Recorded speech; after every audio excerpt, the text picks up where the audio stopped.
Hello, Robert Kiyosaki, the Rich Dad Radio Show. The good news and bad news about money, and today it's a lot of bad news, but you have to figure out how to find the silver lining or the gold lining in this whole thing. Because you have to understand how the money system works and where real money creation comes from, and it does not come from the Fed. And here's why. The Fed did print the money, that's real. But the way they do it, the Fed buys bonds and treasury notes from the primary dealers, from the big banks. And they call up and offer me a 10-year note. Okay, here's the price, done. The Goldman Sachs will send the 10-year note to the Fed, and the Fed pays for it with money that comes out of thin air. So that is money printing. It's as simple as that.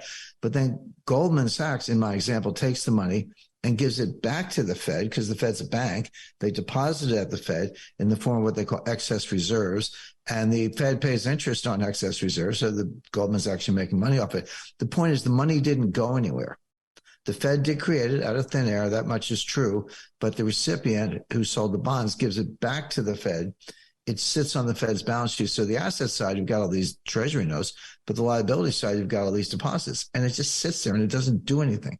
So where's the real money that powers the economy? If there is, if it does at all, where does that come from? It comes from the banks, because the banks can do the same thing. When the bank makes you a loan, what do? You're a business, you set up a checking account. They say, okay, here's $1 million loan. They put the $1 million in your checking account. Where'd that money come from? They just said you got the money, right? And so they have an asset, which is a loan from you with note, and they got a liability, which is your deposit. So banks create money kind of the same way the Fed does, except it's supposed to be in private commerce. And that money actually can go somewhere. If you're a business, you got to payroll, you got to buy stuff or invest stuff, et cetera.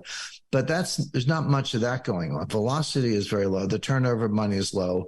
The M1, M2, those are different forms of money. I love the fact that the Fed has M0, M1, M2. It shows they don't even know what money is, because they got 3 different flavors. But the point is that hasn't really been going anywhere. Now, but here's the key. $9 trillion on the balance sheet, maybe, 5-6 trillion today. It's a lot of money. But the notional value of derivatives off balance sheet of the banks is $1 quadrillion.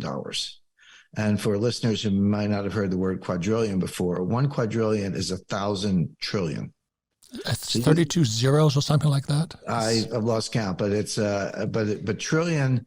Quadrillion is 1,000 trillion. So your 9 trillion at the Fed doesn't get you very far if you have to support 1,000 trillion dollars worth of derivatives.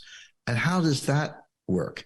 Well, the answer is mostly the banks doing off-balance sheet swaps and swaptions and other futures and forwards. And, we don't have to go down the whole litany of names, with either each other, because they're trading firms, or with hedge funds who want them for speculation or hedging, or sovereign wealth funds or other institutions. There's a whole network of participants. But these are the big boys. These are the $1 trillion institutions, the BlackRock and the Temasek and the Sovereign Wealth Fund of Norway. These are the big players involved in this market.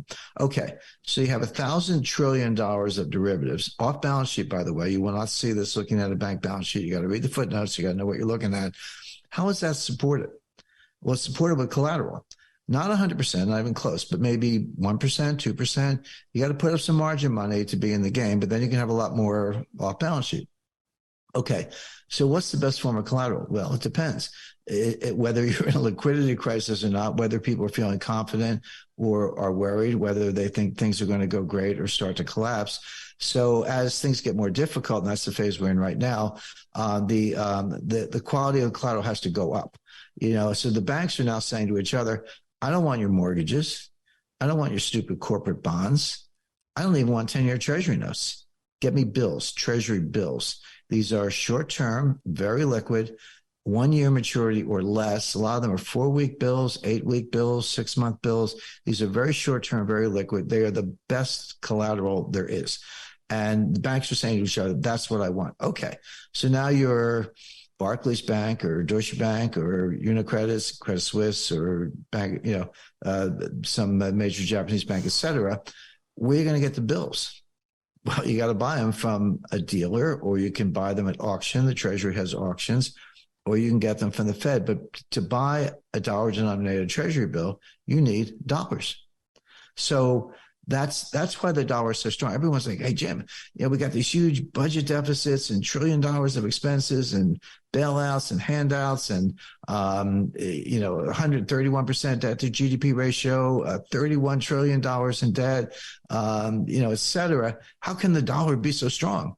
Well, the answer is it has nothing to do with everything I just said. The dollar is strong because everybody in the world needs dollars to buy Treasury bills, to prop up the balance sheets of the 1 quadrillion of derivatives that nobody can see. And this is real. This is way behind the curtain, Ken. This is real inside baseball in terms of how the international monetary system actually works.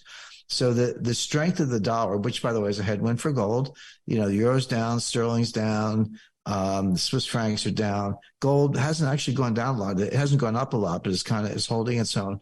But a strong dollar means anything denominated in dollars is going to go down, because if the dollar gets stronger, the dollar price of the commodity gets lower, or at least doesn't go up a lot. Okay, so first of all, you got a mad scramble for dollars. Why? To buy Treasury bills. Why? Because they're the only collateral to prop up everything I just described. Now, but there's evidence of this. And again, you have to know where to look. So right now, the Fed has what they call the reverse repo program. What is that? Well, any bank, any major institution that wants Treasury bills can call the Fed and say, give me some Treasury bills. And you give the Fed cash. It can be overnight or a couple of days, whatever. The Fed pays you interest, so you're making a little money. Then they send you the Treasury bills. Well, why isn't that the solution? Why doesn't that work? Well, the answer is you can do that, and you can get those Treasury bills, but you cannot rehypothecate them. You cannot pledge them to anybody else. You have to keep them.